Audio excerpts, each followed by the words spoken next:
Remember when TV wasn't just something you carried around in your pocket? Back then, it was a family event, a glowing box in the living room that pulled us together. Saturday mornings had their own magic, and every channel change felt like opening a surprise gift. Today we're looking at 15 old TV habits kids today just wouldn't understand. Those little rituals that made watching television an experience, not just background noise. So grab a seat on the shag carpet, maybe pour yourself a bowl of cereal, and let's rewind.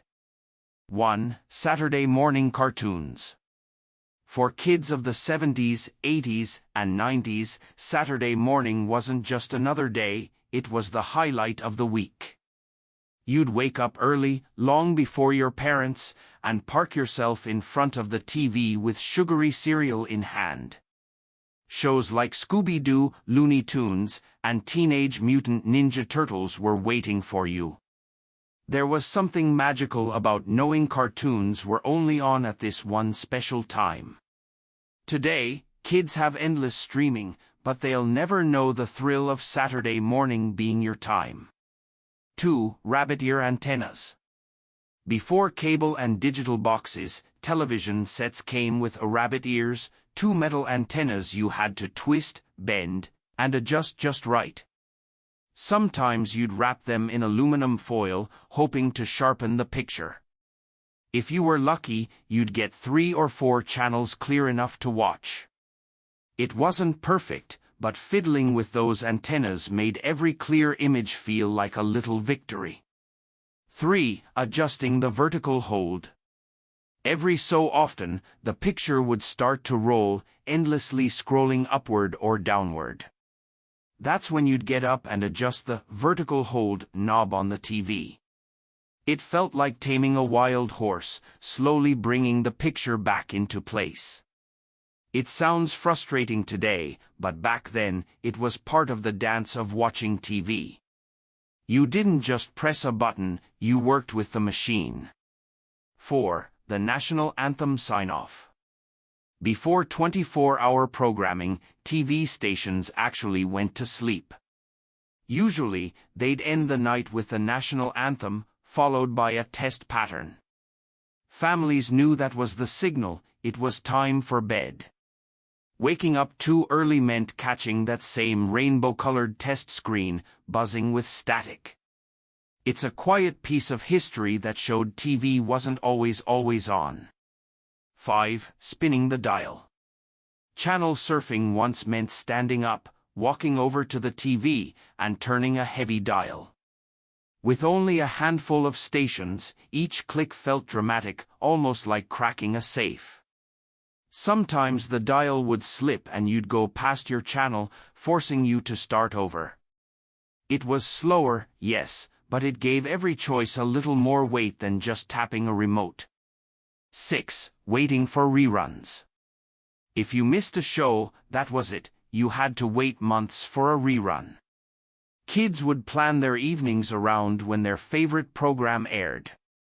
It made television feel like an appointment, not a background distraction. There was joy in the waiting too. When that rerun finally appeared, it felt like reuniting with an old friend. 7. TV Guide magazines. Before streaming menus, there was the TV Guide. Families would flip through its tiny pages, planning their whole week around the listings. It wasn't just functional, it was exciting to see what movies or specials were coming. Holding the TV Guide felt like holding the keys to the kingdom of television. 8. Don't touch that dial. That old phrase wasn't just a catchphrase, it was real.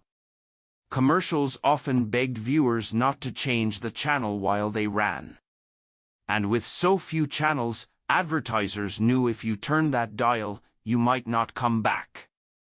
It's a phrase that survived long after dials disappeared, becoming part of TV's playful language. 9. Family TV nights. Television was often the center of family life. Shows like The Wonderful World of Disney or Dallas would bring everyone together in the same room. Parents, kids, And even grandparents would share the couch, laughing, gasping, or arguing about the plot. It wasn't just about the show, it was about being together. That communal feeling is harder to find today, when everyone has their own screen. 10. The TV console as furniture. Many televisions weren't just screens, they were pieces of furniture. Big wooden cabinets with sliding doors, sometimes with built-in radios or record players. Families would polish them, decorate them, even place photos on top. The TV wasn't just an appliance, it was part of the living room's heart and soul. 11. Cartoon serial commercials. Back then, the commercials were just as fun as the shows. Colorful cereal mascots, toy ads, and jingles made Saturday mornings feel like a carnival. Kids would beg their parents for the newest sugary box or plastic gadget. It made commercials part of the memory, not just something to skip. 12. Recording with VCRs. When the VCR arrived, it felt like magic. Suddenly, you could tape your favorite show and watch it again later. But you had to set the timer just right, and half the time, you'd come back to discover you'd taped the wrong thing. Rewinding those chunky tapes and hearing the whirring sound is something kids today will never experience. 13. Channel 3 for video games. For many kids, playing Nintendo or Sega meant switching the TV to Channel 3.